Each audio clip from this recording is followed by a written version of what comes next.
सुप्रभातम, नमस्कारः, स्वागतम अत्र भवतां सर्वेषां संस्कृत व्याकरण पाठने। आप सभी का संस्कृत व्याकरण की कक्षा में स्वागत है। आज हम लोग जिस विषय में बात करने वाले हैं वह है लकार। सामान्यतः लोगों की दृष्टि में यह कठिन विषय माना जाता है, पर वास्तव में जितना कठिन लोग मानते हैं उतना कठिन है नहीं। हम लोग हिंदी में और अंग्रेजी में काल पढ़े हैं।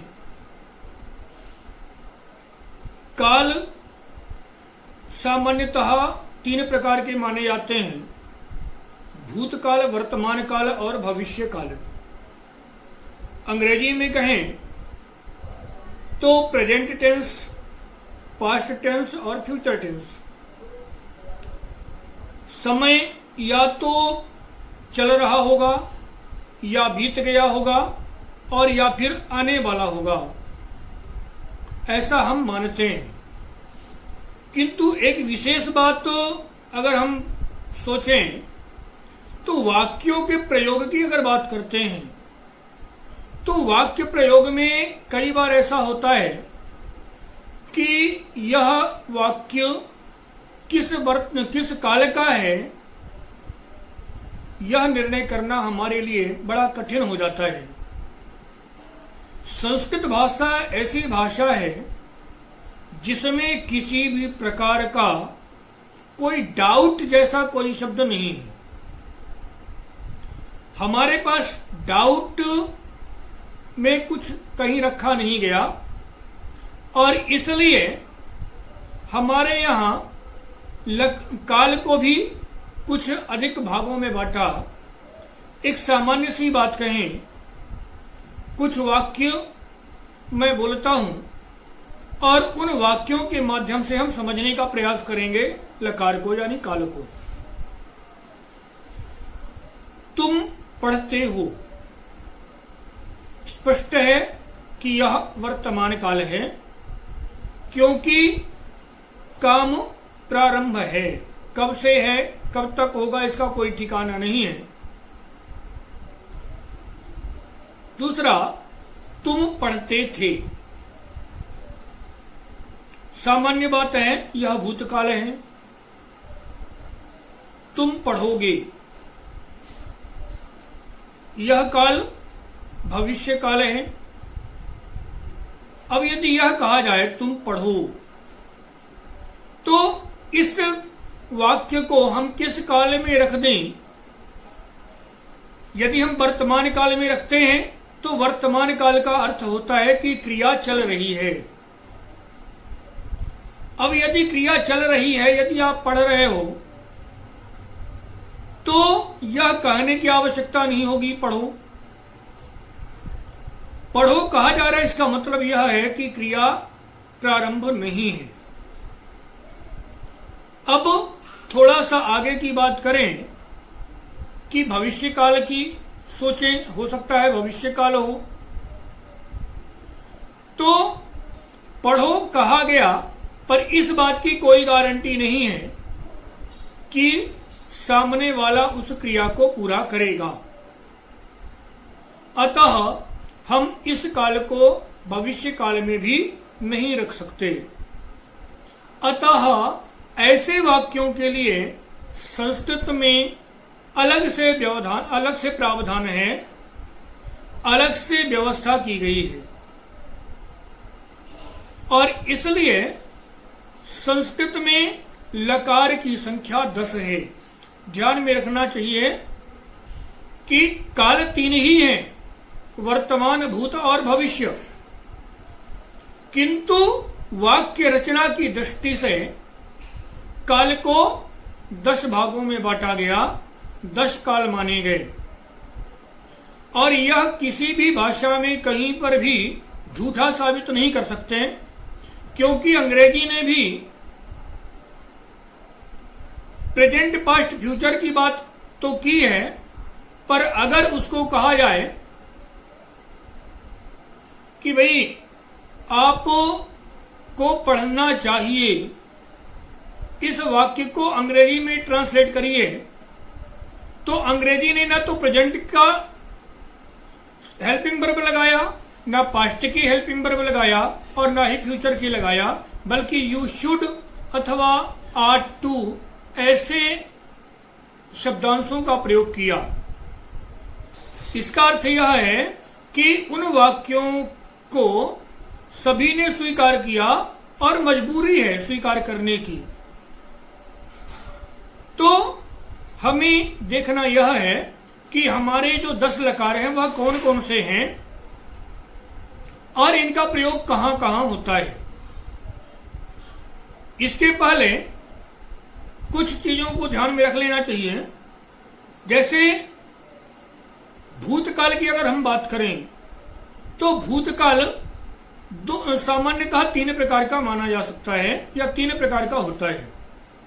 एक भूतकाल वह है जो बहुत पहले कभी हो चुका है, जिसका हमारे ऊपर कहीं प्रभाव नहीं है, हमने देखा नहीं फिर भी हुआ है। ऐसे भूत को हम परोक्ष भूत या अप्रत्यक्ष भूत कहते हैं, अनद्यतन भूत कहते हैं। एक भूतकाल ऐसा है जिसका हमारे ऊपर प्रभाव है, जिसको हमने देखा है, ऐसे भूत को प्रत्यक्ष भूत कहा जाता है, जो हमारे आंखों के सामने घटित हुआ है, हमने देखा है। और तीसरा एक होता है कार्य हुआ, उस कार्य के पीछे का कोई कारण था। अतः भूतकाल को 3 भागों में बांटा। पहला प्रत्यक्ष भूत, दूसरा अप्रत्यक्ष भूत और तीसरा हेतु हेतु मद भूत अथवा कार्य और कारण से संबंधित भूत। इसी प्रकार से हम भविष्य की बात करें तो भविष्य भी 3 प्रकार का हो सकता है। एक भविष्य वह है जो हमने निश्चित कर रखा है, निश्चित मान रखा है, और जो भविष्य हमने निश्चित मान रखा है उस भविष्य के लिए हम तैयारी करते हैं, उस भविष्य का हमारे ऊपर प्रभाव होता है। हम घर में या परिवार में किसी का विवाह निश्चित कर लेते हैं तो उस विवाह के लिए हम पहले से तैयारी करना शुरू कर देते हैं। उसके लिए हम कार्ड छपवाना, सामान खरीदना या प्रारंभ कर देते हैं। किंतु यह सभी जानते हैं कि एक न एक दिन मृत्यु सभी की होनी है, पर क्योंकि वह निश्चित नहीं है कि वह मृत्यु कब होनी है, और इसलिए हम प्रातः काल उठ करके सबसे पहले रोते नहीं हैं कि पता नहीं आज का दिन मिलेगा कि ना मिलेगा। और इसलिए कहने का तात्पर्य यह कि यह जानते हुए भी कि मृत्यु होनी है, पर क्योंकि यह निश्चित नहीं है और इसलिए इसका प्रभाव हमारे ऊपर प्रायः नहीं रहता। जिस दिन यह पता चल जाए कि कल हमको मर जाना है, उस दिन जो है तो निश्चित हो जाता है कि भाई कल जाना है, तो उसका प्रभाव निश्चित रूप से हमारे ऊपर ही नहीं, हमारे पूरे परिवार के ऊपर हो जाता है। और इसलिए हमारे यहां भविष्य काल को भी 3 कालों में बांटा गया, 3 भागों में बांटा। एक निश्चित भविष्य या अद्यतन भविष्य, दूसरा अनिश्चित भविष्य या अनद्यतन भविष्य, और तीसरा कार्य और कारण से संबंधित भविष्य। एक कार्य होगा, उस कार्य के पीछे का कोई कारण होगा। हम कहते हैं यदि हम अच्छे से पढ़ेंगे तो परीक्षा में अच्छे अंक आएंगे। मतलब परीक्षा में अच्छे अंक तभी आएंगे जब हम अच्छे से पढ़ेंगे। तो 3 तरह का भविष्य काल हुआ। मतलब यदि हम अच्छे से नहीं पढ़ेंगे तो परीक्षा में अच्छे अंक नहीं आएंगे। मतलब कार्य तभी होगा जब उसके कारण को हम पूरा करेंगे। इस प्रकार से 10 तरह का काल हमारे यहां होता है।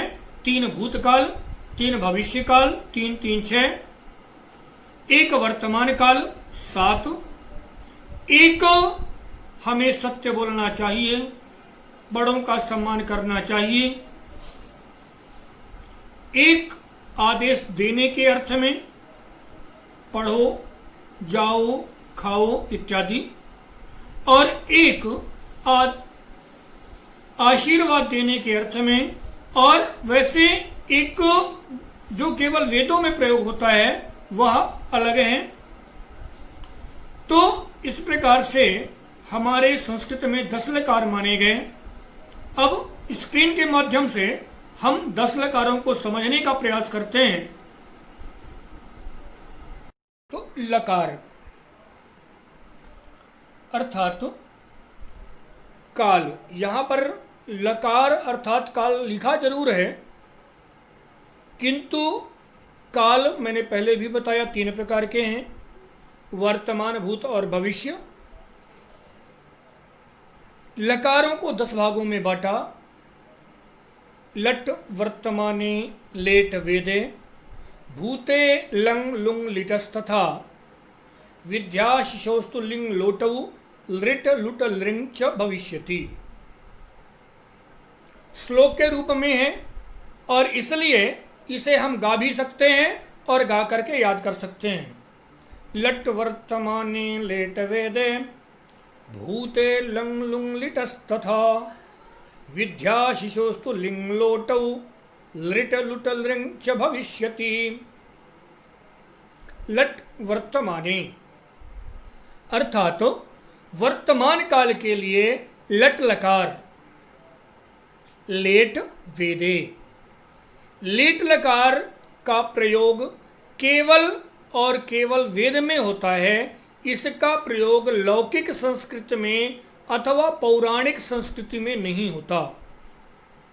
पुराणों में भी लेट लकार का प्रयोग नहीं मिलता, और सामान्य संस्कृत जो हम पढ़ते हैं कक्षा 6वीं से लेकर के और 12वीं या कॉलेज तक, वहां पर लेट लकार का प्रयोग हमें नहीं मिलता। यह केवल वैदिक संस्कृत में है, यानी वेदों में अथवा उपनिषद में। पुनः भूते लंग लुंग लिटस्तथा, भूत में लंग लुंग और लिट, यह 3 लकार हैं। मैंने पहले भी बताया था भूतकाल 3 प्रकार का है। तो जो 3 प्रकार का भूत है उनमें से एक लंग, दूसरा लुंग, तीसरा लिट। विद्या शिशोस्तु लिंग लोटौ, विधि आशीष अस्तु। 3 शब्द यहां पर बने हुए हैं, लगे हुए हैं। विधि आशीषः अस्तु। तो 3 के लिए लिंग लोटौ, यह 2 लकार प्रयोग होते हैं। एक है लिंग लकार और दूसरा है लोट लकार। विधि यानी नियम, तो नियम बताने के लिए लिंग लकार का प्रयोग होता है, यानी विधि लिंग लकार। दूसरा आशीष यानी आशीर्वाद देने के लिए भी लिंग लकार यानी आशीर लिंग लकार जिसको कहते हैं। अस्तु यानी आदेश के लिए लोट लकार का प्रयोग होता है। तो विधि आशीष अस्तु, विधि के लिए, आशीष के लिए और अस्तु लोट आदेश के लिए लिंग और लोट लकारों का प्रयोग होता है। लृट लुट लृंग च भविष्यति, लृट लुट और लृंग, ये 3 लकारों का प्रयोग भविष्य काल के लिए होता है। एक बार फिर से हम गा करके बोल सकते हैं। लट वर्तमाने लेट वेदे, भूते लंग लुंग लिटस्तथा, विद्या शिशोस्तु लिंग लोटौ, लृट लुट लृंग च भविष्यति।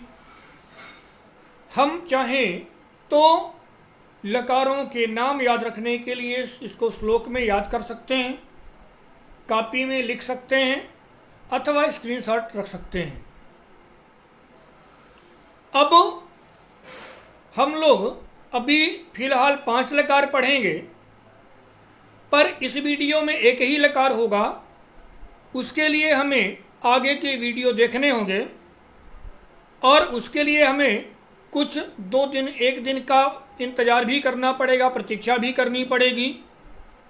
और इसलिए हमें उस प्रतीक्षा में रहना होगा। पर केवल प्रतीक्षा से काम नहीं चलेगा। पता चला यहाँ से तो भेज दिया गया पर आपके पास तक नहीं पहुँचा, इसलिए हम चाहें तो चैनल को सब्सक्राइब कर सकते हैं, अच्छा लगे तो अपने मित्रों को भेज सकते हैं और लाइक भी कर सकते हैं। अब हम बात करेंगे लट लकार यानी वर्तमान काल की, वह भी स्क्रीन के माध्यम से समझेंगे। लट लकार से पहले हमें एक चीज़ और जान लेना चाहिए कि जो धातुएं होती हैं, धातु अर्थात क्रियाएं, सामान्यतः हमारे यहाँ 2 प्रकार की धातुएं मानी जाती हैं, परस्मय पद और आत्मनेपद। तीसरा है उभय पद, परस्मय पदी धातुएं, आत्मनेपदी धातुएं और उभय पदी धातुएं। परस्मय पदी और आत्मनेपदी धातुएं कौन सी हैं, यह हम अगली कक्षा में समझेंगे। अभी फिलहाल क्योंकि परस्मय पद और आत्मनेपद समझने के लिए थोड़ा सा समय ज़्यादा होगा और वीडियो बड़ा हो जाएगा, तो आप लोग भी पढ़ने में सुनने में बोर होंगे, और इसलिए हम छोटे छोटे वीडियो 15 से 20 मिनट के अंदर के ही बनाने का प्रयास करते हैं कि आपको समझ में बात आ जाए। लट लकार वर्तमान काल, यहाँ परस्मय पद में हम प्रत्यय जोड़ते हैं ति तह अंति, सी थह थ, आमी आवह आमह। प्रथम पुरुष ति तह अंति, मध्यम पुरुष शी थह थ, उत्तम पुरुष आमी आवह आमह। ति पठ धातु का रूप बनाना है, पठति पठतः पठन्ति। यहाँ आप शब्द के साथ में इन वर्णों को जोड़ दीजिए, आपका रूप अपने आप तैयार हो जाएगा। और यहाँ पर यह जान लेना चाहिए कि प्रायः 2000 के आसपास धातुएं हैं पाणिनि व्याकरण में, और उनमें से 1800 धातुओं के रूप इसी प्रकार से बनते हैं। ति तह अंति, सी थह थ, आमी आवह आमह। पठति पठतः पठन्ति, पठसि पठथः पठथ, पठामि पठावः पठामः। गच्छति गच्छतः गच्छन्ति, गच्छसि गच्छतः गच्छथ, गच्छामि गच्छावः गच्छामः। लिखति लिखतः लिखन्ति, लिखसि लिखतः लिखथ, लिखामि लिखावः लिखामः। इस प्रकार से लट लकार परस्मय पद यानी वर्तमान काल परस्मय पद का रूप हम तैयार करते हैं। आत्मनेपद की बात करें तो लट लकार वर्तमान काल आत्मनेपद ते इते अन्ते, से इथे द्वे, ए आवहे आमहे। ते इते अन्ते, लभते लभीते लभन्ते, लभसे लभेथे लभध्वे, लभे लभावहे लभामहे। ते एते अन्ते, से एथे अध्वे, ए आवहे आमहे। यह प्रत्यय आप लगा देंगे तो बची हुई धातुओं के रूप आपके लट लकार में तैयार हो जाएंगे। ते एते अन्ते, से एथे अध्वे, ए आवहे आमहे। वर्धते वर्धेते वर्धन्ते, वर्धसे वर्धेते वर्धध्वे, वर्धे वर्धावहे वर्धामहे। हम अपनी कॉपी में लिख सकते हैं, स्क्रीनशॉट ले सकते हैं, मैंने पहले भी बताया। वीडियो को आप लोग डाउनलोड करके अपने पास रख सकते हैं। अब आगे का लकार और आत्मनेपद और परस्मय पद धातुओं में क्या अंतर है वह हम लोग अगली कक्षा में पढ़ेंगे। तब तक के लिए धन्यवाद। वदतु संस्कृतम जयतु भारतम।